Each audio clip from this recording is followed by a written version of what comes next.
Estamos iniciando hoje uma série de estudos na primeira carta de Paulo a Timóteo.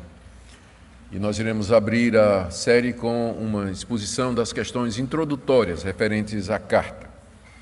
Essas questões são muito importantes. Saber quem escreveu, a quem escreveu, quando, em que situação, os motivos, todas estas coisas nos ajudam a entender o conteúdo da carta, embora não sejam absolutamente necessárias para uma compreensão salvadora do ensino da Bíblia. Isso aqui é muito importante que nós tenhamos em mente. Embora na teologia reformada nós afirmamos não somente sola Scriptura, mas nós dizemos que a Bíblia é a sua melhor intérprete. Então, auxílio de fora para entender a Bíblia é bem-vindo, mas ele não é crucial ou essencial por uma razão muito simples, que geralmente esse auxílio de fora, que envolve conhecimento de arqueologia, línguas originais, história, filosofia, é para os especialistas, o pessoal que faz teologia, o pessoal que se aprofunda mais. Os cristãos em geral, eles têm a Bíblia e somente a Bíblia. Então, se o entendimento e a compreensão salvadora da Bíblia fosse depender da pessoa ter o conhecimento de todas essas disciplinas, isso fere, primeiro, o bom senso, segundo, anula o plano de Deus. Por que é que Deus nos daria uma revelação que só os estudiosos conseguem compreender? E terceiro, anula um princípio da reforma muito simples, que é um nome difícil, a perspicuidade da Escritura, quer dizer, a clareza da Escritura, ela é clara. Qualquer pessoa, lendo a Bíblia, com a ajuda do Espírito Santo, ela pode chegar à compreensão salvadora do seu conteúdo. É claro que tem questões interpretativas que vão depender de você conhecer essas outras disciplinas, mas essas questões elas não são essenciais para a sua compreensão da mensagem central da Bíblia e da mensagem central dos seus livros. Mas, de qualquer forma, já que temos acesso e temos oportunidade, é sempre bom, quando nós vamos estudar uma porção da Bíblia, estarmos familiarizados com essas temáticas, com esses assuntos, porque eles nos ajudam a compreender determinadas passagens bem melhor.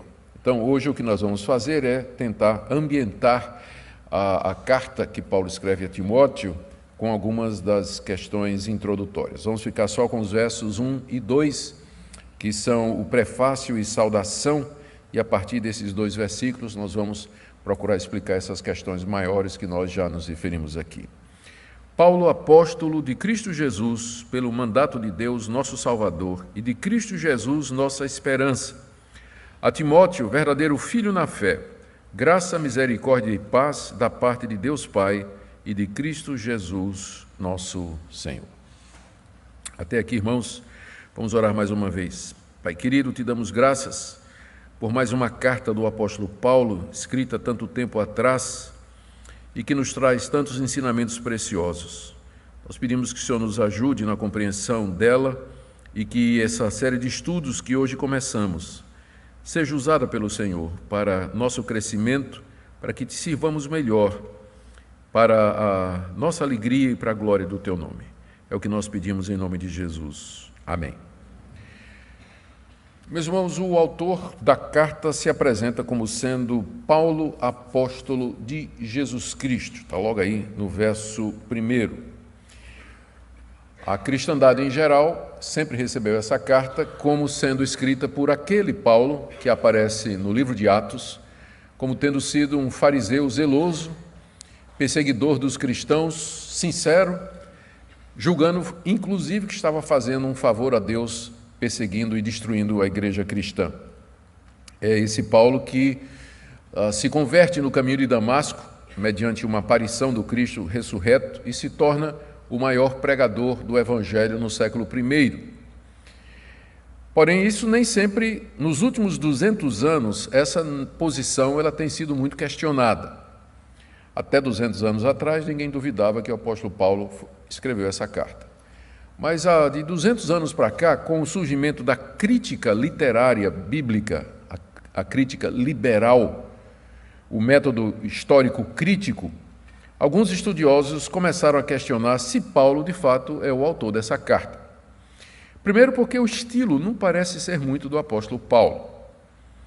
Segundo, porque a eclesiologia da carta, ou seja, o que Paulo fala sobre a carta, reflete um período bem avançado de organização da igreja, porque ele já vai falar de presbíteros, ele vai falar de ordem de viúvas, ele vai falar sobre disciplina de membros, disciplina de presbíteros. Isso refletiria uma situação assim para final do século I, e Paulo teria morrido em meados da década de 60, então não podia ter sido Paulo que escreveu essa carta. Outro argumento é que essa situação que a carta retrata aqui, Paulo, na Macedônia, passa para a Macedônia, deixa Timóteo em Éfeso para arrumar as coisas da igreja, não se encaixa em nada que nós temos no livro de Atos. Então, parece que fica estranho, né? A gente conhece a história da vida de Paulo pelo livro de Atos, mas no livro de Atos não tem nada onde a gente possa encaixar essa situação que está aqui. Então, por isso, as pessoas, alguns estudiosos, eles são extremamente críticos e acham que quem escreveu Paulo foi um paulinista, quem escreveu Timóteo, 1 Timóteo, foi um paulinista, um imitador de Paulo no século II, usando o nome de Paulo para poder dar autoridade ao seu escrito. Alguém se passando por Paulo, navegando na popularidade e na autoridade do apóstolo Paulo. Eu não acredito nisso, porque eu estou vendo um ou outro fazendo assim com a cabeça, tá? Mas eu estou só descrevendo o que é que os críticos fazem. Tá? Então, nenhuma dessas questões, nenhum desses argumentos levantados, ele é fatal para a compreensão histórica da igreja de que o apóstolo Paulo é o autor da carta. Primeiro, a questão de estilo é bastante pueril. Autores variam de estilo, dependendo do contexto em que eles se encontram, da audiência a que ele se dirige, o vocabulário muda. Se você pegar um livro meu, por exemplo, se você pegar o comentário de Tiago, que foi um comentário que eu escrevi fazendo pesquisa, sentado, pesquisando no grego, no original e tudo mais. E aí você pega o meu comentário em Colossenses, que é o resultado de pregações minhas, pregações expositivas que a editora simplesmente transcreveu, deu um formato literário e publicou. Se você não conhecesse quem são os dois autores, você diria que são dois autores completamente diferentes um do outro. Então, dizer que Paulo não é o autor dessa carta, porque o estilo dessa carta, o vocabulário não bate com outras cartas de Paulo, é um argumento é um argumento de má vontade de quem não quer aceitar a autoridade de Paulo aqui nesses escritos. A questão da eclesiologia é também uma falta eu diria, é até capcioso, porque se consideramos o livro de Atos como sendo um livro bem localizado em meados do século I, nós já vemos no livro de Atos que cedo os cristãos começaram a se organizar. Em Atos capítulo 6, surgem os diáconos, eleitos pela comunidade para cuidar dos órfãos, dos pobres e das viúvas. E no capítulo 14, está dito que Paulo, ao término da segunda viagem missionária, ele e Barnabé e os seus companheiros, eles passavam pelas cidades onde plantaram igrejas, organizando a eleição de presbíteros em cada igreja. Isso já na segunda viagem missionária do apóstolo Paulo. Então, é evidente que desde cedo os cristãos perceberam a necessidade de organizar e estruturar as suas comunidades. Portanto, o quadro que Paulo retrata aqui, nessa carta que ele escreve a Timóteo, cabe perfeitamente dentro do escopo do livro de Atos. Não há necessidade de transferir isso para o final do século I ou início do século II. Além disso, os cristãos já tinham como inspiração as sinagogas. Os primeiros cristãos vinham de sinagogas, eles eram judeus. E a sinagoga era extremamente organizada. Tinha um conselho, tinha o sacerdote, tinha o escriba, o religioso, o chefe da sinagoga, que era responsável pelos negócios da sinagoga, tinha um leitor, que era a pessoa que guardava os livros da lei num armário e que abria para que o pregador da época do dia fosse ler. A sinagoga tinha já uma liturgia elaborada, então o cristianismo não surgiu do nada, né? Eles não inventaram a roda.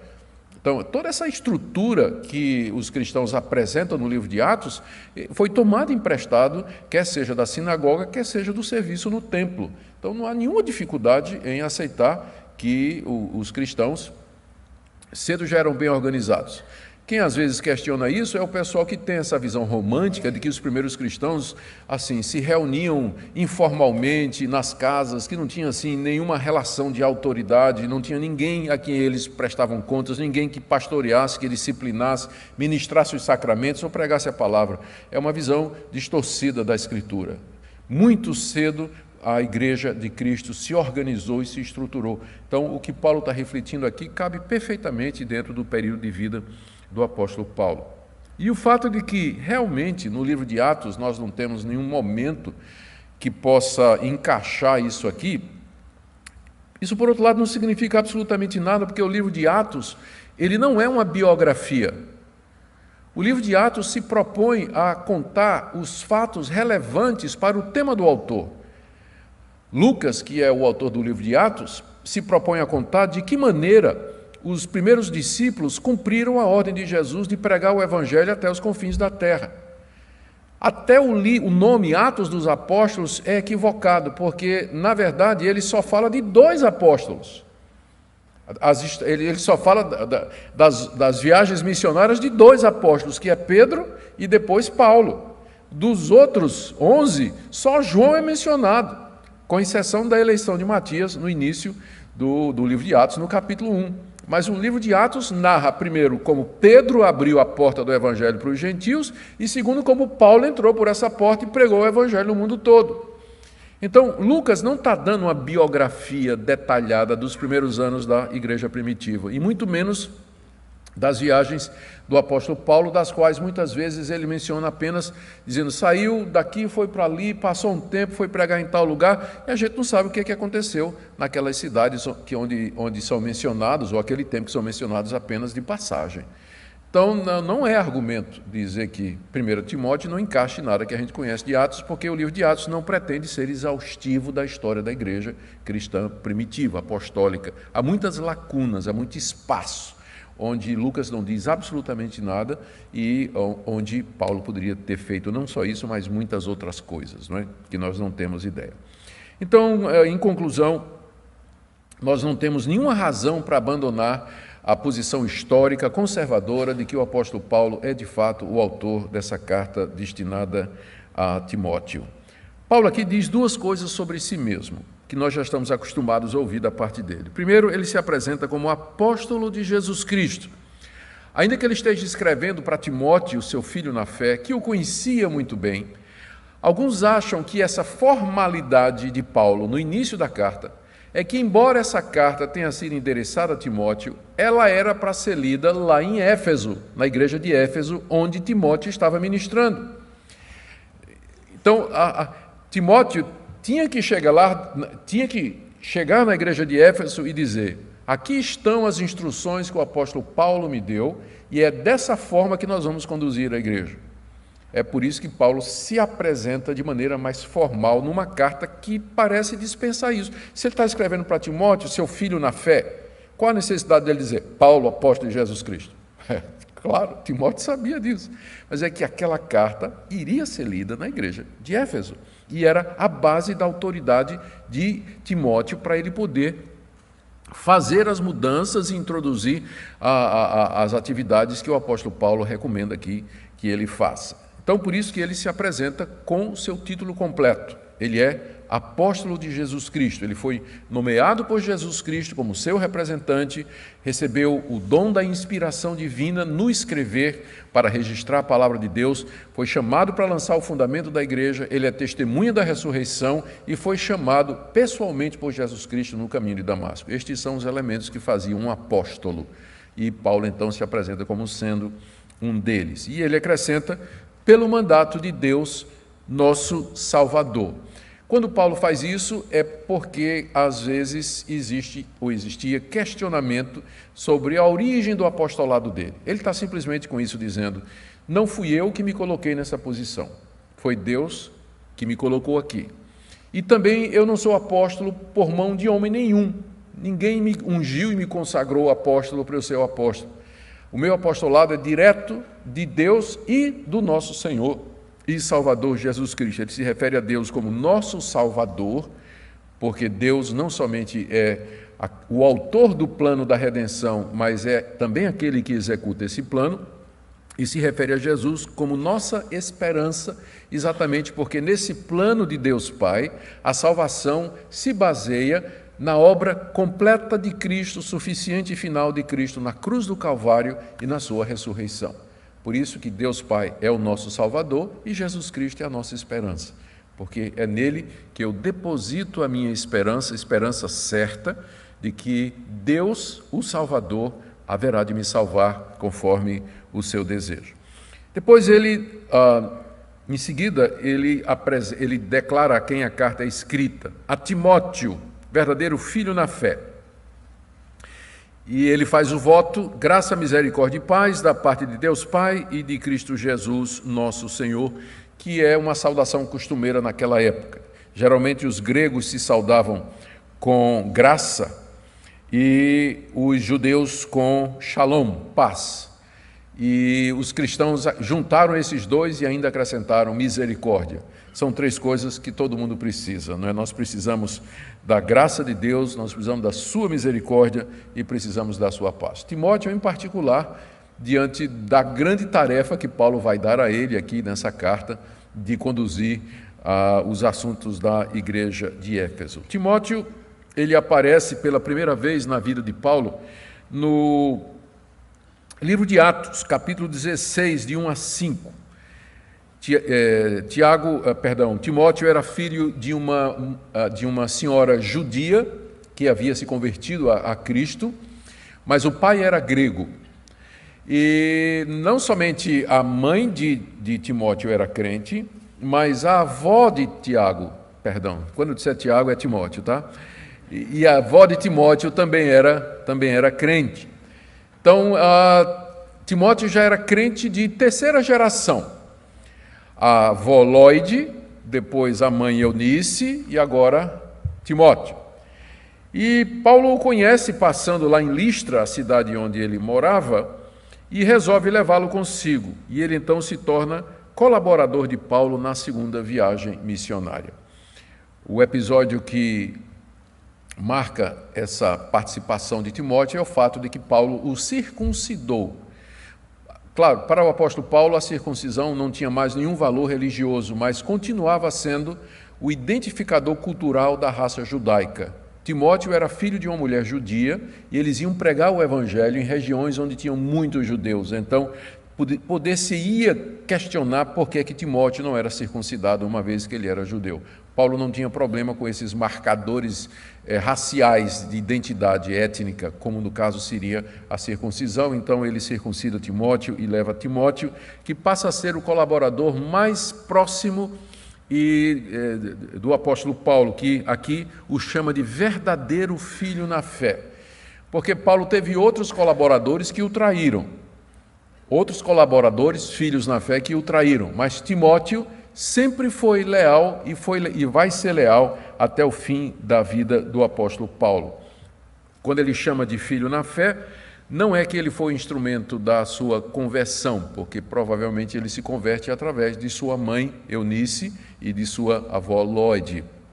Mas Paulo foi quem o discipulou, quem o trouxe para perto de si e ensinou os fundamentos do cristianismo, bem como as coisas referentes ao reino de Deus. Paulo tinha plena confiança em Timóteo, que nós supomos não sabemos a idade, mas comparado ao apóstolo Paulo, ele poderia ser chamado de jovem. Ele acompanhou Paulo em grande parte do ministério do apóstolo, a partir dessa segunda viagem, esteve com Paulo preso em Roma, na primeira prisão de Paulo, e continuou a servi-lo após Paulo ser libertado.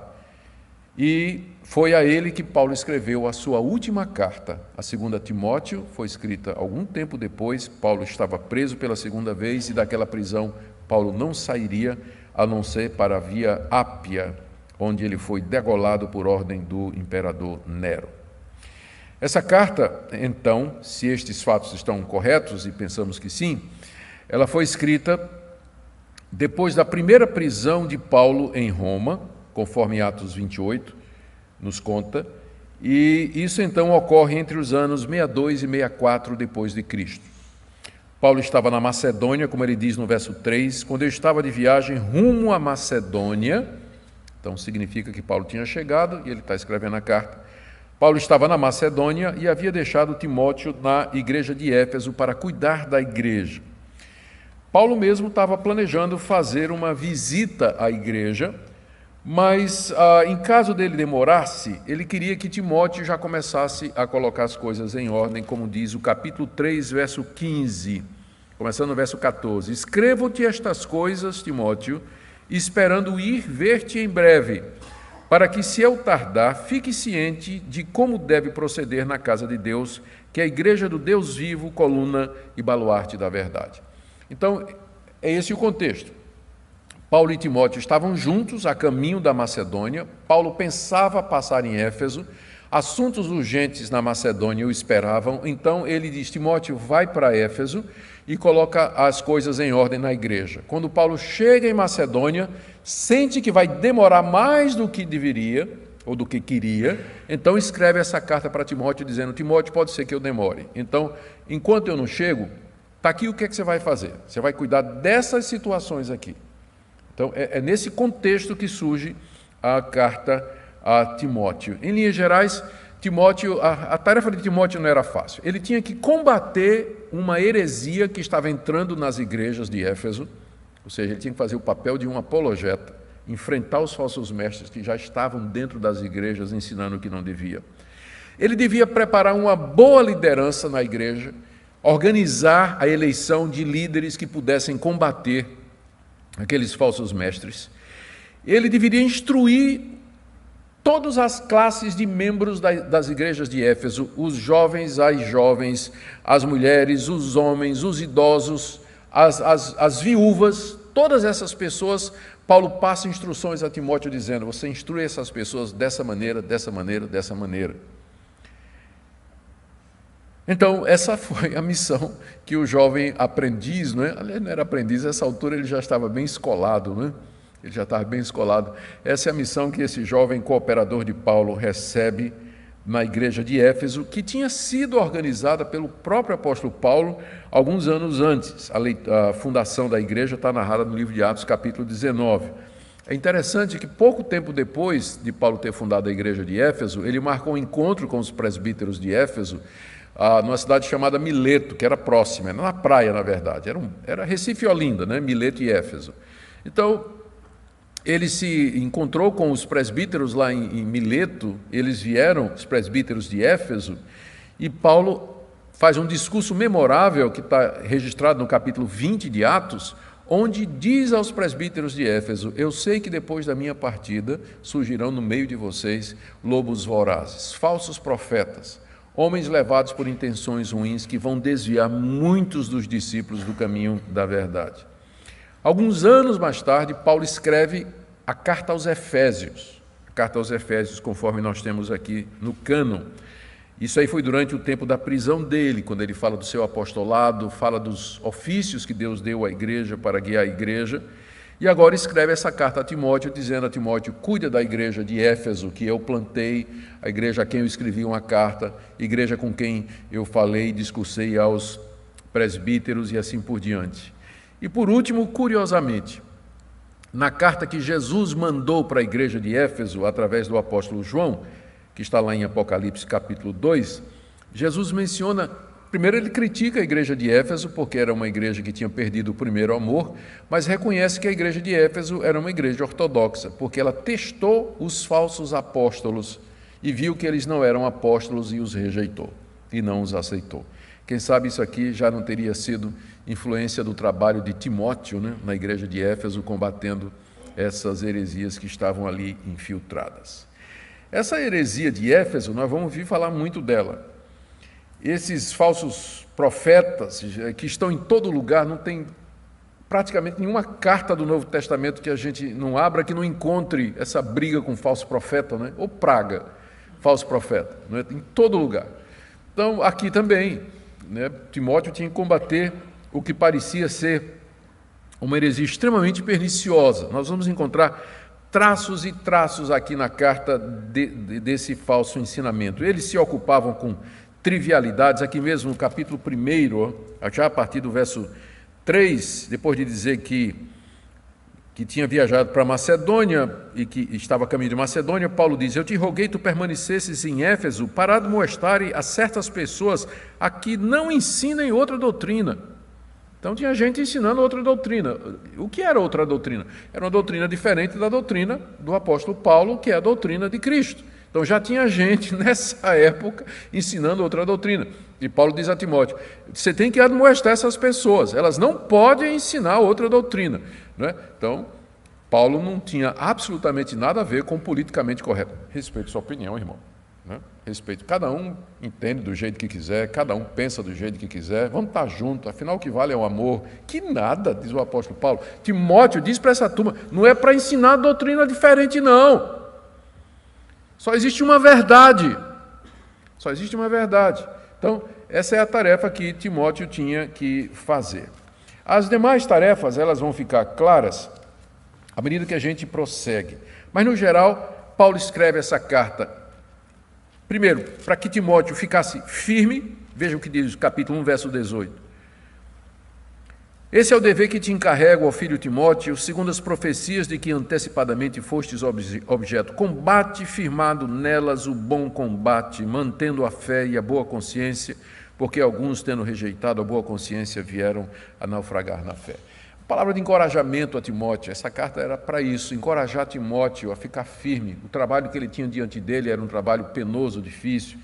E no capítulo 3, verso 15, nós já lemos, Paulo diz: se eu tardar, fique ciente de como deve proceder na casa de Deus, que é a igreja do Deus vivo, coluna e baluarte da verdade. Então, por esses motivos todos, Paulo escreve a primeira carta dele a Timóteo. Eu vou trazer para vocês agora, em segundo lugar, o esboço da carta, brevemente, de maneira breve, para que vocês vejam como é variada a carta, como ela é rica. E embora essa carta seja considerada como uma das cartas pastorais de Paulo, porque ela foi escrita a um pastor, né, Timóteo, que deveria pastorear a igreja, na verdade, como eu disse, ela foi escrita para ser lida também na igreja de Éfeso. Portanto, não só pastores vão aproveitar 1 Timóteo, mas os cristãos em geral, os crentes em geral, eles tiram um grande proveito do que está aqui, porque Paulo tinha em mente o bem-estar deles também. Eu vou dar para vocês um esboço da carta. O capítulo 1 tem as seguintes partes. Primeiro, saudação, versos 1 e 2, que nós já vimos. Segundo, como Timóteo deveria tratar os falsos mestres da lei, esses falsos profetas que aparentavam ou se apresentavam como sendo mestres na lei de Moisés. Está aí do verso 3 até o verso 11. E nessa parte, Paulo fala da missão de Timóteo, o alvo dele e os inimigos que ele encontraria. Então, vão dar bons estudos isso aqui, com certeza. Depois, no capítulo 1, de 8 a 11, Paulo explica por que Deus deu a lei. Porque era essa a polêmica. Esses falsos mestres se apresentavam como sendo mestres da lei, mas estavam apresentando uma finalidade da lei de Deus contrária àquela finalidade verdadeira. Então, Paulo, depois de detonar, de desconstruir a ação deles, Paulo diz: porque o que é a lei de Deus? Ele diz que a lei é boa, capítulo 1, verso 8, e qual o propósito da lei? Capítulo 1, verso 9. E aí, do verso 12 a 17 do capítulo 1, ele fala de como a graça de Deus, em contraste com a lei, se revelou na conversão e no chamado dele. Talvez essa é uma das passagens mais conhecidas da primeira carta de Timóteo, quando Paulo fala de como ele era antes um perseguidor da igreja, versos 12 e 13, como Deus, exatamente por isso, porque ele era o pior de todos, Deus o chamou, verso 14, e como aquilo que Paulo aprendeu da conversão, capítulo 1, verso 15, é muito conhecido: fiel é a palavra digna de toda aceitação, que Cristo Jesus veio ao mundo para salvar os pecadores, dos quais eu sou o principal. Paulo aprendeu isso por experiência própria, e o objetivo pelo qual Deus o converteu está aí no verso 16 ao verso 17, é para que Paulo servisse de exemplo para todo mundo da graça de Deus. E terminando no capítulo 1, Paulo exorta Timóteo a combater o bom combate, combater da maneira certa e ter cuidado com os maus combatentes. Isso é só o capítulo 1. No capítulo 2, Paulo traz instruções sobre o culto. Esse capítulo vai ser muito bom. Primeiro, ele orienta os homens que devem orar por todos, porque Deus quer a salvação de todos. Aqui vai dar uma briga boa, né? O que é que significa isso? Que Deus quer a salvação de todos. Versos 1 e 2. Motivos que Deus quer a salvação de todos, e por isso devemos orar por todos. Porque é agradável a Deus, verso 3. Porque Deus quer salvar a todos, verso 4. E Cristo se deu por todos, versos 5 e 6. Eu acho que vou faltar nesse dia, pedir para o pastor Cláudio. E aí Paulo então fala do seu ministério entre os gentios, logo em seguida, já com isso significando que todos judeus e gentios. Não somente judeus, mas gentios. Lembrando que a palavra todos, toda vez que aparece com a conotação soteriológica de salvação, tem que ser analisada no contexto. Quem são estes? O que é que quer dizer Deus quer que todos sejam salvos? É cada pessoa ou pessoas de entre os judeus e dos gentios. Veremos. Como proceder no culto? Então, primeiro ele fala sobre a oração, depois ele fala orando por todos, depois como os homens devem proceder, levantando mãos, orando, verso 8, como as mulheres devem se trajar, versos de 9 a 10, e como elas devem aprender. A mulher aprenda em silêncio, não permito que a mulher ensine. Vai ser outra confusão aqui. E ele vai dar os motivos pelos quais ele dá essa ordem aparentemente absurda e contraditória, uma vez que em 1 Coríntios 11 ele fala da mulher que ora e profetiza na igreja. E aqui ele vai dizer para a mulher não ficar calada, como é isso, né? Esperem que a gente vai chegar lá. Capítulo 3, ele começa então instruções que Timóteo deveria dar sobre os líderes da igreja. Primeiro, sobre a escolha de presbíteros e pastores. Quais seriam as qualificações exigidas? Versos de 1 a 7. Depois ele fala sobre os diáconos, e aí tem uma passagem intrigante quando ele diz assim, no meio das orientações para os diáconos, Paulo diz, quanto às mulheres, aí vem a dúvida, ele está falando de diaconisa, ele está falando da mulher do diácono, está falando das mulheres da igreja em geral, está falando de auxiliares de diáconos, então tem pelo menos 5 interpretações possíveis dessa passagem que até hoje desafia os intérpretes. E os motivos pelos quais, então, aí ele termina o capítulo 3, dizendo por que ele escreveu, que foi aquela passagem que nós já lemos, de como ele devia proceder na igreja. Quer dizer, ele diz assim, olha, para ser líder na igreja, são essas qualificações. Então, é isso que eu quero que você faça aí. Eleja pessoas assim, para liderarem a igreja.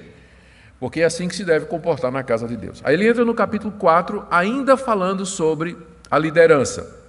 Ele fala do erro dos falsos mestres, ele volta a falar dos falsos mestres, tinha deixado os falsos mestres meio de lado, mas ele volta a falar no capítulo 4, de 1 a 5.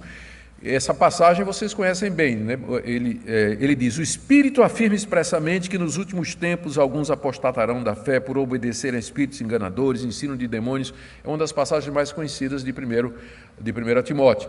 Então, aí do verso 1 até o 5, Paulo denuncia o erro dos falsos mestres, dizendo que a apostasia é a marca da nossa época, que ela é causada por demônios, que é divulgada por homens maus e que nega as coisas boas de Deus. Meados do capítulo 4, Paulo agora dá orientações pessoais a Timóteo. O que é que ele deveria fazer diante de toda essa situação? Expor a verdade, verso 6, rejeitar o erro, verso 7, exercitar-se na piedade, de 7 a 10, ser padrão dos fiéis, de 11 a 12, dedicar-se à pregação, 13 a 14, ser diligente, verso 15, e cuidar de si mesmo da doutrina, verso 16. Está aqui um roteiro para os pastores, se você quiser assim, né? Um manual de como o pastor deve cuidar de si mesmo, você tem aqui no capítulo 4, de 6 a 16. E aí, capítulo 5, ele dá a Timóteo várias instruções sobre diferentes grupos da igreja. Ele começa primeiro falando do homem idoso, como é que Timóteo deveria repreender o homem idoso, porque o homem idoso também erra, e o fato dele ser velho não quer dizer que ele não possa ser repreendido. O problema é que Timóteo era jovem, e como é que ele ia repreender os idosos da igreja quando os idosos errassem? Então, instruções não somente para o idoso, mas para a idosa também, porque a idosa também erra. E idosa também precisa ser corrigida. O problema é quando o pastor é mais moço, né? E como é que fica isso? Então, tem aqui Paulo conhecendo o dilema, sabendo do dilema, né? Ele já diz a Timóteo como é que ele deve fazer. Depois ele trata das viúvas. Quase o capítulo 5 todo é sobre viúvas. É interessante, porque ele fala que a viúva primeiro tem que ser sustentada pela família. Depois ele dá as qualificações da viúva que pode ser sustentada pela igreja. Depois ele fala o que é que ele quer das viúvas mais jovens, que elas casem, obviamente se aparecer pretendente. E o cuidado que todos os cristãos têm que ter pela sua família, está no verso 16. Aí ele volta para os presbíteros.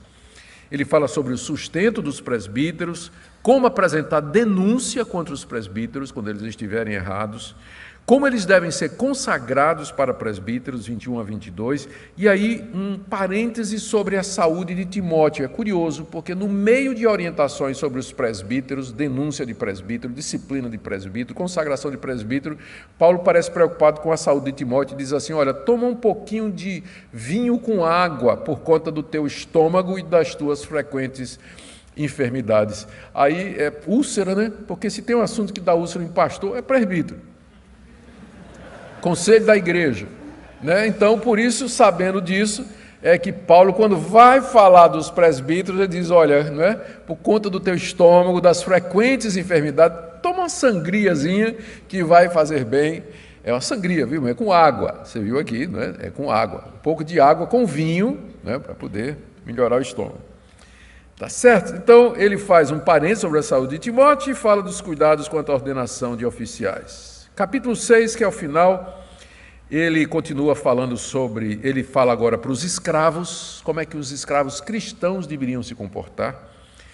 Ele volta a falar dos falsos mestres e também, aí ele fala dos patrões e das riquezas, como é que os membros ricos da igreja deveriam guardar o seu dinheiro, ou empregar seu dinheiro, ou a atitude deles para com o dinheiro. E conselho final e saudação nos versos 20 e 21. Queridos, só isso aqui já mostrou, espero que só isso aqui já abriu o apetite de vocês para a gente estudar essa carta. É ou não é relevante essa carta? Todos os assuntos que estão aqui são assuntos do dia a dia da nossa igreja, que você vê sendo debatido nas redes sociais, que você escuta em pregações, que você encontra nos livros que você compra, que autores modernos e antigos tratam, porque são questões recorrentes na vida da igreja. Por quê? Porque a igreja é imperfeita, a igreja é feita de pecadores, sempre é uma nova geração chegando que precisa ser instruída nos princípios da palavra de Deus. É por isso que 1 Timóteo está na Bíblia. Ela é dada, é uma carta que é chamada de pastoral, quando na verdade ela é mais uma carta eclesiológica. Ela fala sobre a igreja, a vida na igreja, a vida em igreja, em comunidade, como nós devemos nos relacionar, como enfrentar falsos profetas, como tratar as viúvas, como eleger presbíteros, como tratar gente que caiu no erro, como cuidar das viúvas, como cuidar dos velhinhos que erram, né, de vez em quando. Então, os jovens, como é que a gente trata os jovens? Então, a carta é perfeita para isso. E o nosso desejo é que você não somente continue vindo nas segundas, não é? Enquanto tiver munguzá, a gente vai estar convidando vocês aqui, mas que vocês convidem outras pessoas que queiram estudar a palavra de Deus. Nosso alvo aqui, vocês sabem, não é fazer proselitismo nenhum, não tem ninguém aqui que pode dizer de mim, do pastor Cláudio, do pastor Luciano, do pastor Zoelito, que algum dia a gente chegou para você e disse assim, a não ser meus 2 sobrinhos, que era de outra igreja presbiteriana. Então, com exceção desses 2, ninguém chegou para você para dizer assim, venha para a igreja presbiteriana, porque não é o alvo disso aqui. Nosso alvo, como eu disse, é reunir irmãos que amam a palavra de Deus, de todas as igrejas evangélicas, a estudar juntos a palavra de Deus e crescer na palavra de Deus. Esse é o nosso objetivo. Amém?